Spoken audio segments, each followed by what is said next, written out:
Oy ra ra ra ra, ti ra ra ra ra ra ra ra. Oy ra ra ra ra, ti ra ra ra. Oy ra, ti ra ra ra ra, ti ra ra ra, ti ra ra ra.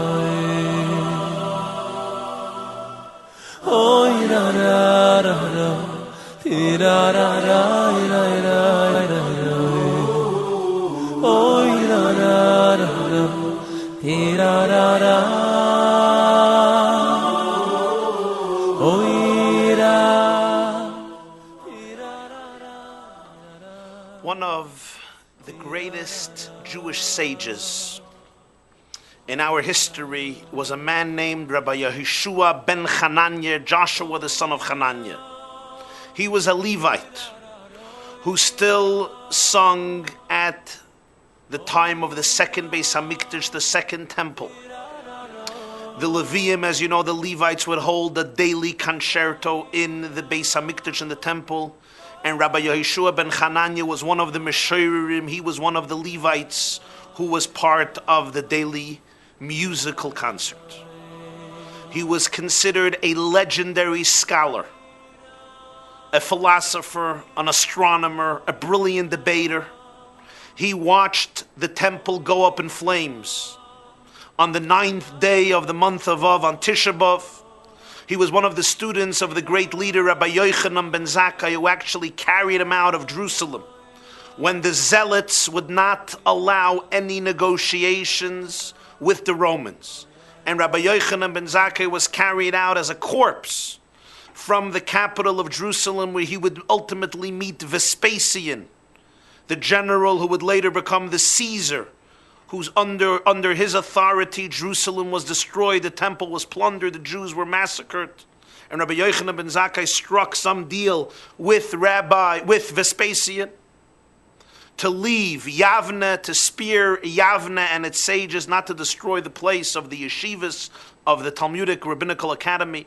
Rabbi Yehoshua ben Chananya was one of the Sanhedrin, was one of the members of the Jewish Supreme Court in Yavne, and as I said, a fierce debater. Now the temple was destroyed in the year 70 after the Common Era, and the following episode, which we're going to focus on, is a debate that Rabbi Yehoshua ben Chananya had merely a few decades after the destruction of the Second Temple in the year 70 after the Common Era. In other words, it was either in the 1st century after the Common Era or the beginning of the 2nd century after the Common Era.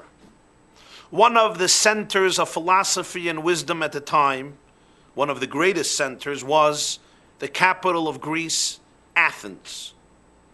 In Athens lived a group known as Sabi Debei Asuna, the elders of Athens.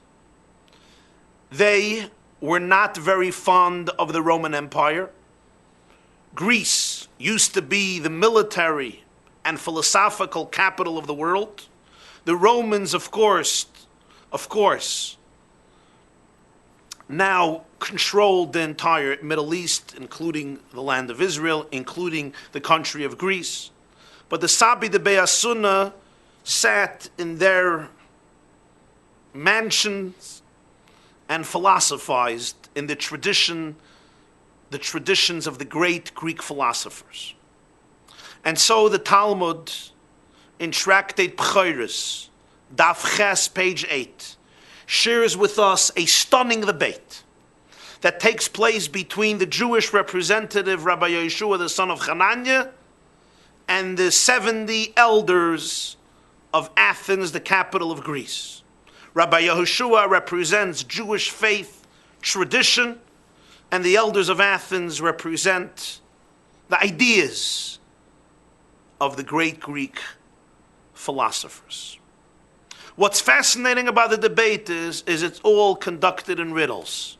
So when you read it at first glance, it seems like children poking fun or insults at each other. There doesn't seem to be any logic, never mind depth. But as the many Talmudic commentators have pointed out, these riddles are hints of allegorical wisdom, wisdom conveyed through allegory, riddles, and metaphor.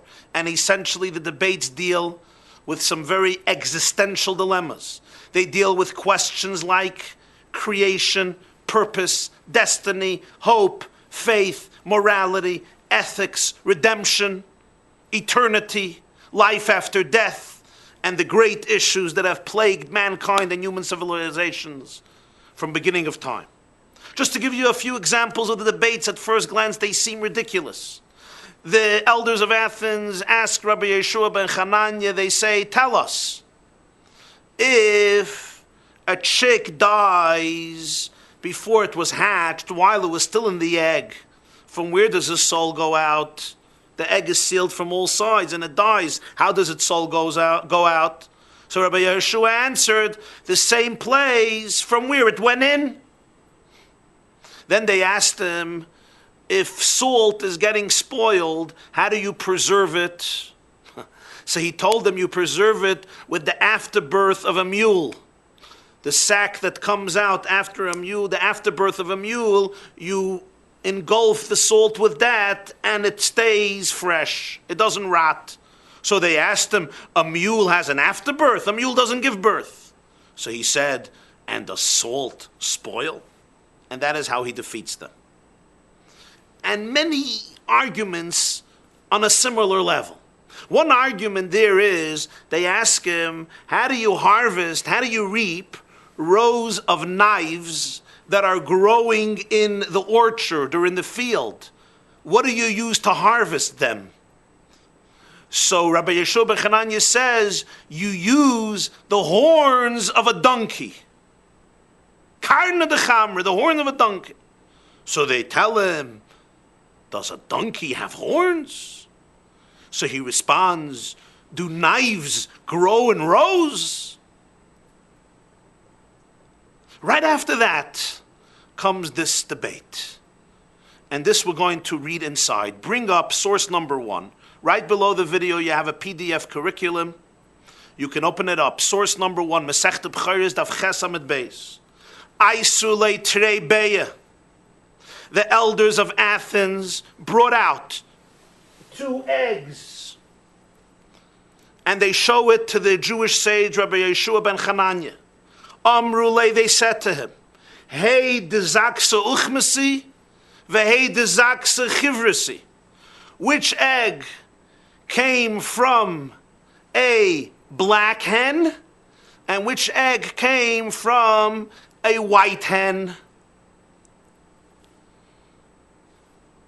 Stuck, defeated. 2 eggs look identical, but they were laid by different hens. One was a dark hen, a black hen. One was a white hen. Tell us which egg came from which. You can't. They look identical. This was their question to him, trying to defeat him philosophically. Aisalu iyu tregvini. He brought before them 2 pieces of cheese. Amarlu, he tells them, Hey deizu uchmasi, vehei deizu chivrasi. Which piece of cheese was curdled from milk that was milked from a white goat? And which piece of cheese was made from the milk that came from a black goat? You can't tell. Both pieces of cheese are light, white or yellow, white, or a bright color. Can you tell which cheese came from the milk from a black goat, she-goat, or from a white she-goat? You can't. Yea, Rabbi Yehoshua won the debate. He triumphed over the elders of Athens. They brought 2 eggs. He brought 2 pieces of cheese. He could not distinguish one egg from another egg, which one came from a dark hen, which one came from a white hen. They could not distinguish which piece of cheese came from a black goat, which one came from a white goat. He triumphed over them in their debate. Now, what does this mean? What is going on here? What's the story with rows of knives and donkey horns? And what's the meaning of 2 eggs and 2 pieces of cheese? What is the meaning of this? Many interpretations have been presented over the generations. Talmudic commentators and great rabbis and sages have presented their perspectives. We have the Maharal, Rabbi Yehuda Leva of Prague, the 16th century great rabbi of Prague, Czechoslovakia, gives his interpretations of the symbolism behind the debate. We have the Rabbi Yitzchak Barditchever, Kedushas Levi, the holy Rabbi Yitzchak of Barditchever, gives his interpretation. The famous Vilna Gaon, Rabbi Eliyahu, the Gaon of Vilna, gives his interpretation. He has a little volume, Likutim, explaining. Rabbi Nachman of Breslov, the great Hasidic master, and many other commentators. But I want to share with you today one perspective that was presented by the Maharsha. One of the great Talmudic commentators is the 16th century Polish Talmudist, Rabbi Shmuel Eliezer Edels, who was a rabbi in the Polish city of Chelm for 9 years. So Chelm is a real city, and he was the rabbi of Chelm. He's known as the Maharsha, and he wrote a commentary throughout on the Talmud that is studied by every serious student of the Talmud in yeshiva. And the Maharsha gives an ingenious interpretation for all of the debates between the elders of Athens and Rabbi Yehoshua ben Chananya in this whole section of Talmud Tractate Bechoros, page 8. What I want to share with you is one of his interpretations concerning the eggs and the cheese, developed and elaborated upon based on other sources. Says the Maharsha, when they showed 2 eggs, what they were referring to is a simple but profound insight. Namely, what the Maharsha says is, it takes 21 days for a hen egg to hatch. And once the chick comes out of the egg, what happens? Basically, nothing remains of the egg but the outer shell. The whole inside of the egg is converted into the chick that is hatched after 21 days. So what's the lifespan of an egg? 21 days. Of course, we're not referring to an egg that we snatch away to eat. Then the lifespan can be more than 3 weeks, or it could be less than 3 hours. But we're referring to the regular process. The mother hen sits on her eggs to keep them warm, which is in itself a fascinating thing how it happens. She sits lightly on them, not to break them, not to squash them. She covers the eggs with her thick, fluffy feathers and wings and warms them. And after 21 days, the egg is hatched, the chick comes out, the rooster or the chicken, the baby rooster, the baby chicken, and the egg is gone. Only the outer shell remains. So when they take 2 eggs, what they're referring to is 2 sets of 21 days, because the lifespan of an egg is 21 days. There are 2 eggs representing 2 sets of 21 days. And they asked Rabbi Yehoshua, can you tell us which egg came from a black hen and which from a white hen? There is a set of 21 days that was produced from a white hen.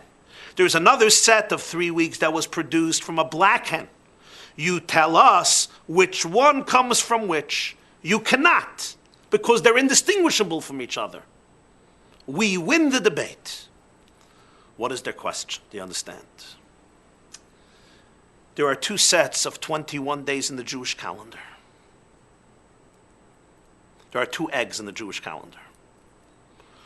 One is an egg that comes from blackness, from darkness, from melancholy, from sadness, metaphorically represented by an egg born, laid by a black hen. Another egg comes from whiteness, from purity, from cleansing, from brightness, from luminescence.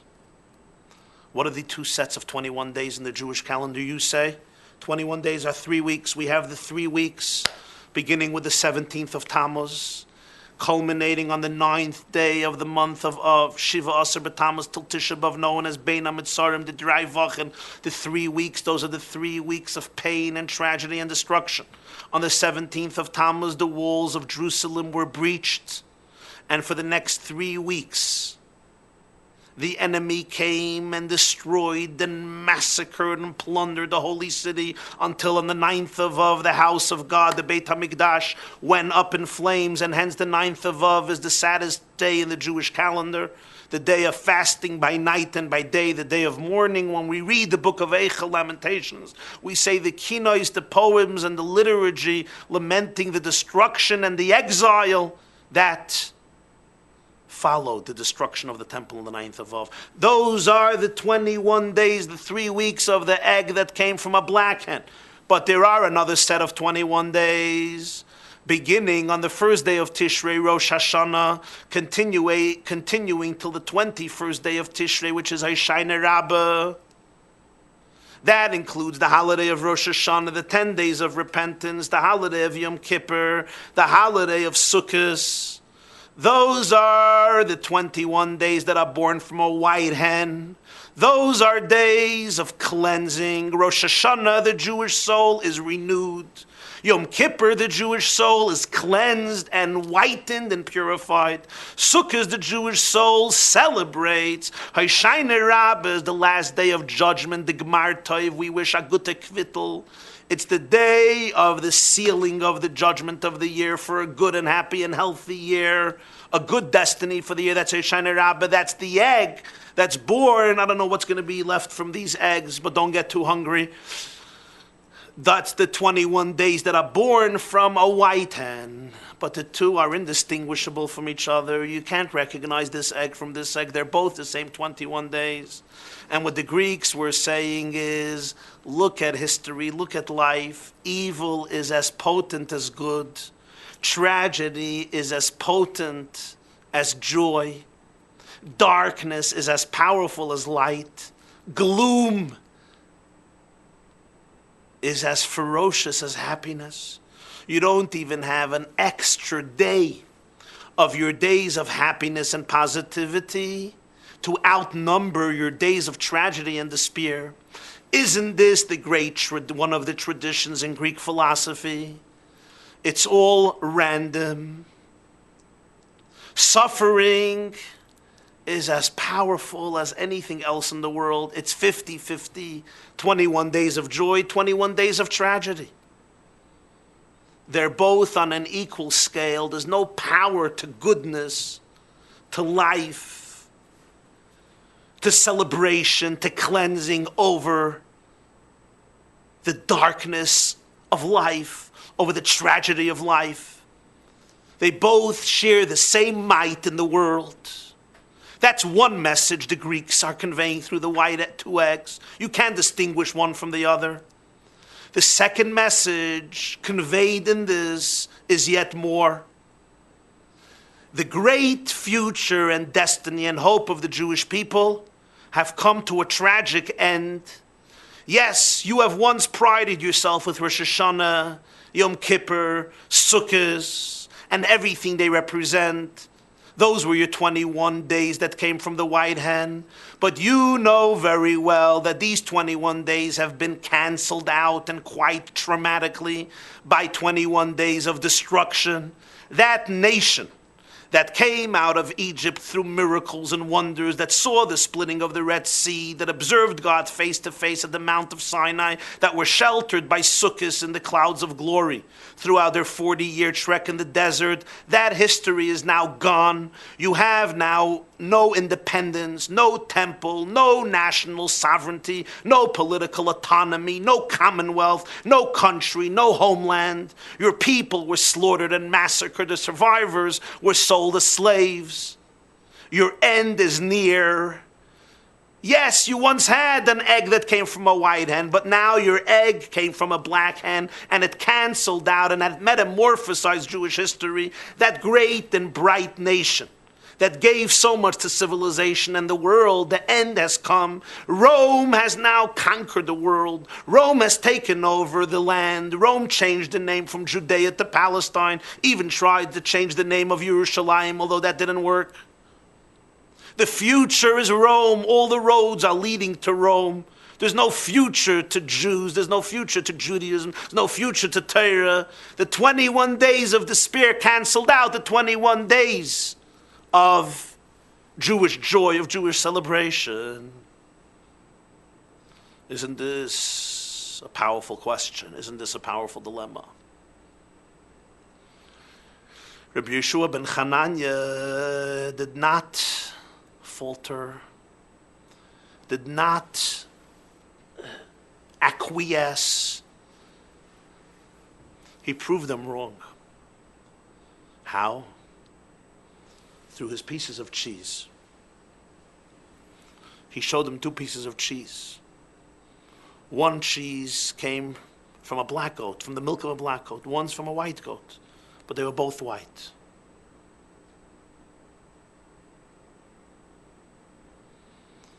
So he told them, even the cheese that came from a black goat, the milk that comes from a black goat is still white. And that milk is curdled into bright cheese, just like the milk that comes from a white and bright goat. What was he referring to? What's the message here? The message is that the cheese is also indistinguishable, and they're both white and they come from a black goat. How did he answer? The answer, bring up the next source. Source number 2. The 2 goats represent those famous 2 goats that the memory of them was very fresh, because this is a few decades after the destruction of the temple in the book of Leviticus. Parshas Acharei Mos, we learn about the service of the high priest on Yom Kippur. V'nosan Aaron al shnei asirim goyrolos. Aaron must place lots on the 2 goats. Goyrol echad laHashem v'goyrol echad laAzazel. One lot says laHashem, to God. One lot says laAzazel. What happened with the 2 goats that the high priest chose for the holy day of the year, Yom Kippur, part of the 21 days of the egg? One goat was offered in the holy temple. Its blood was brought into the Holy of Holies and sprinkled 1 time of year. Only 1 time a year that he went into the Holy of Holies and the blood was sprinkled near the ark. The second goat was sent to the mountain of Azazel. Now, these goats represented 2 very different realities. The first goat represented the divine core in every human being. It represented the bond, the relationship between God and Israel. And this metaphorically is represented by whiteness. It's the white goat. The second goat represented the dark chambers that exist within the human spirit. The fact that we're capable of betrayal, of deceit, of transgression, of lying to ourselves and to others. We're capable of abusing ourselves and others. We're capable of darkness. It represented the skeletons and the demons and the ghosts and the dark chambers in the human psyche. That was the second goat, and the second goat was, so to speak, the one that carried all the sins of the Jewish people and was taken and cast off the Azazel mountain. In fact, the English term, the famous term scapegoat, where does it come from? Scapegoat comes from this second goat. When a culture or a nation or a community looks for somebody to be able to impose upon him or her all their problems and blame it on them, it's called a scapegoat. Often we know it's done just to transfer blame from them onto others. You need a scapegoat so people don't focus their attention where you don't want them to focus their attention. And this has been done throughout history very many times, and the Jews know this perhaps better than every other people. How many times have we served as scapegoats to cover up for the unwillingness of cultures and nations to deal with their own problems? Till today, take the Middle East. So many countries are eroded from within. The moral corruption, the abuse of human rights, the abuse of liberty, the abuse of women. Horrendous.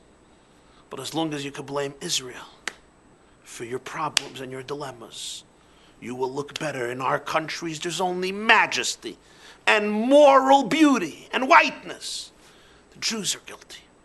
But let's not get off our subject. That's the story of the scapegoat. The Azazel carrying the darkness, that represents metaphorically the black goat. The goat going into the Holy of Holies represents our whiteness, our holiness, our purity. But there's also another side to us. And that's represented in the second goat. Now here we see a fascinating thing. Open up source number 3.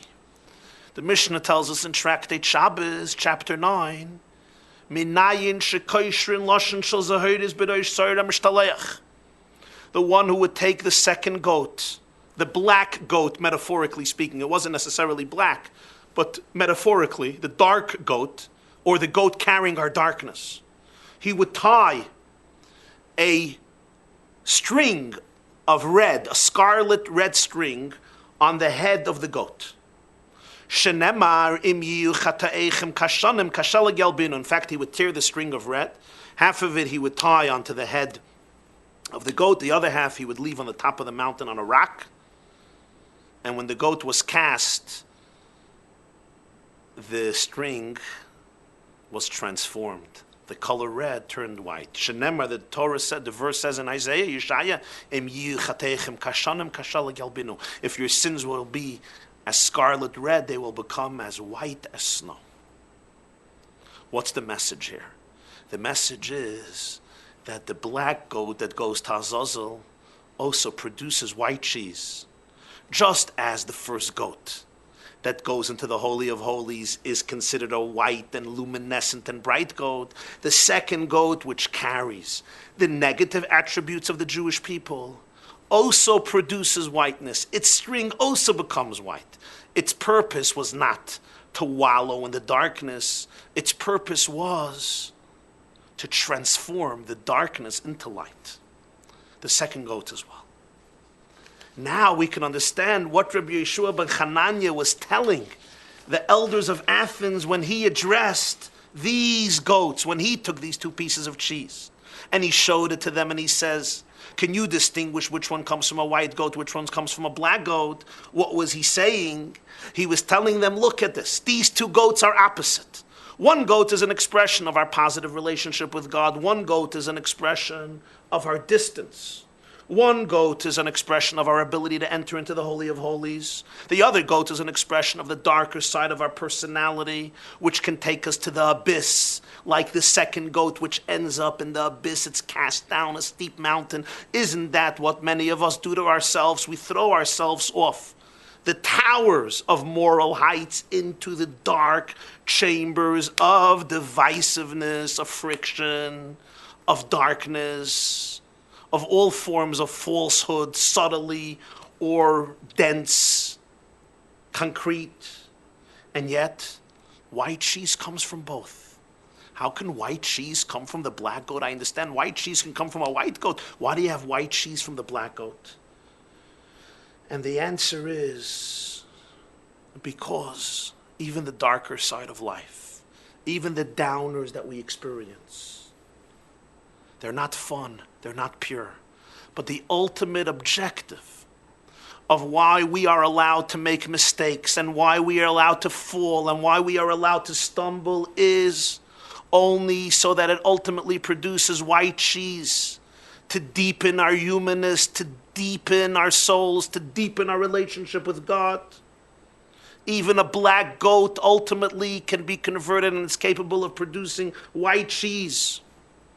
And this is where Rabbi Yehoshua revealed to the Greeks one of the great secrets behind Jewish resilience and what would allow them to survive and to thrive and to endure the suffering at that era and to come out triumphant till this very day when the Romans can be found in Wikipedia, but the Jewish people are still present and alive.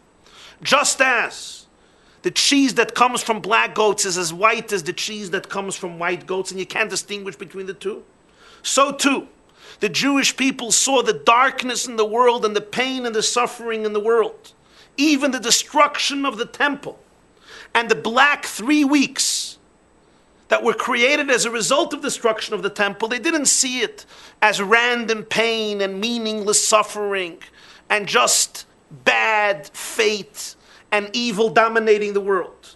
It was not a demonstration to them that evil is as potent as good, and darkness is as powerful as light, and negativity is as true as positivity. No. Beneath the pain, there was a streak of whiteness. At the core of the black hole, there was infinite light. Even the black goats were there to produce white cheese in the world. Even the hardships they faced were there to get them where they have to be.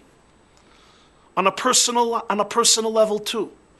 the way the Jewish view, the way Judaism views the experiences of life that are difficult and are hard, are not painful, are not to view the pain and the difficulty as ends in and of themselves, as a proof that evil is as powerful as good and darkness is as great as light. No. What they see it is as catalysts, as springboards, to be able to get them where they have to be. No, they didn't always understand it. Sometimes it was so difficult to wrap their minds around it. But yet, what kept them afloat was the knowledge that there was some meaning, there was some depth beneath the darkness. There was white cheese that would be produced from the black goat. There was whiteness that came even from the Azazel. And that helped them not only survive, but it also helped them thrive. Somebody once said about Jews that the reason that Jews don't drink is because they don't want the alcohol to interfere with their suffering. Now, they were wrong on two counts. Number one, there are many Jews who drink. Not on Tishah B'Av, but other times there are Jews who drink, unfortunately. And number two, Jews don't appreciate suffering. Jews never appreciated suffering. Jews would rather that we experience all the depth of life through blessings, through prosperity, through revealed blessings. No one seeks out pain. No one seeks suffering. But what the Jewish people knew is that the reality of life is that we share moments of great exhilaration and moments of agony, difficulties and trials. Until the redemption, as long as that is the case, the Jewish response was to turn life challenges into a springboard for positive change and to see all challenges as opportunities with thorns. And here, Rabbi Yehoshua ben Chananya responded to them. They used the two eggs to say that darkness is as powerful as light, and that the days of joy have been canceled out by days of despair. Rabbi Yehoshua ben Chananya says, you don't understand how we see it. We see it all as coming from one source. The reason the two eggs are identical, the reason both times in the Jewish calendar have 21 days is because there are two forms of light. There's light that initially appears as light, and there's light that initially appears as darkness. And we have to reveal the light in that darkness. We have to transform that darkness into light. And that's the secret of the 3 weeks, culminating with Tishah B'Av, the 9th of Av. The 3 weeks is the light that appears as darkness. It's the second egg that comes from the black hen. It's the white cheese that comes from the black goat, from the second goat, from the Azazel goat. But its ultimate purpose is to know that there is purpose. There's some form of meaning. The world is not a chaotic, random, hellish jungle. God is everywhere, and that means there's meaning everywhere. It means there's a spark everywhere. And our job is to be able to see it from the deeper and higher perspective, and to be able to use it as a catalyst for our own growth and our own strength and our own rejuvenation. In physics, you will know, there's a concept called the black hole. The gravitational field in the black hole is so powerful that it doesn't allow anything to escape. So all the light remains focused in the black hole, but since it doesn't allow anything to escape, it's filled with light, but it's a black hole. Those are the 3 weeks. They're the black hole. Doesn't allow the light to escape. And the Jewish mission is to pierce through the hole and to reveal the inner light. Now you'll understand the secret of their debate. They ask Rabbi Yehoshua ben Chananya, how do you cut rows of knives? How do you cut rows of knives? What's their question? Yeah, you're on a march towards redemption. You're marching through the fields of history. You're paving a road through the jungle of history, but they're full with rows of knives, cutting you down. How do you get rid of these knives? And Rabbi Yehoshua ben Chananya says, we have the horn of a donkey. It says the Mashiach is going to come, ani v'roich v'alachamai, riding on a donkey. And we have the karnei shel Mashiach, what's known as the horn, t'kabesh shofar gadol l'cheruseinu, the horn of the ram's horn that will be blown with the redemption. They say the donkey has a horn. since when does the donkey have a horn? And he responds to them and he says, and are there rows of knives? The whole negative experience of the Jewish people is beyond logic, how much they suffered. There's rows of knives. There's a horn of a donkey to cut those knives. Right after that, they bring the 2 eggs to disprove it. And he brings out the 2 pieces of cheese. 2 pieces of cheese demonstrate the Jewish perspective to exile, the Jewish perspective to destruction, with the mourning, with the despair, with the pain. They always knew that the white cheese comes even from the second goat. And therefore, in the exile, they saw the road towards redemption, the road towards Mashiach, the road towards a world that is white in a revealed and bright sense. I want to request from you on this day, which is very auspicious for charity, especially for charity to strengthen the study of Torah, the dissemination of Torah, the lifeline of the Jewish people in its march from exile to redemption, to please utilize this day and help us continue our work here on the yeshiva.net. You can go to our website, the yeshiva.net, donate, and give us even a small contribution in the merit of charity. It brings the redemption yet closer. Thank you very much.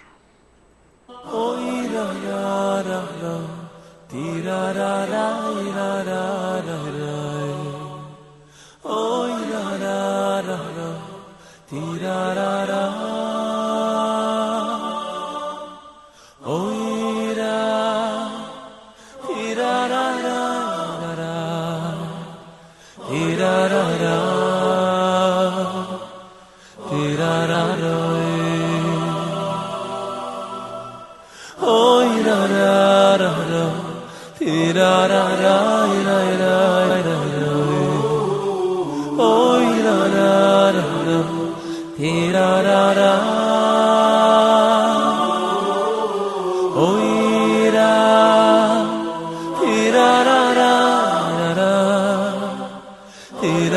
da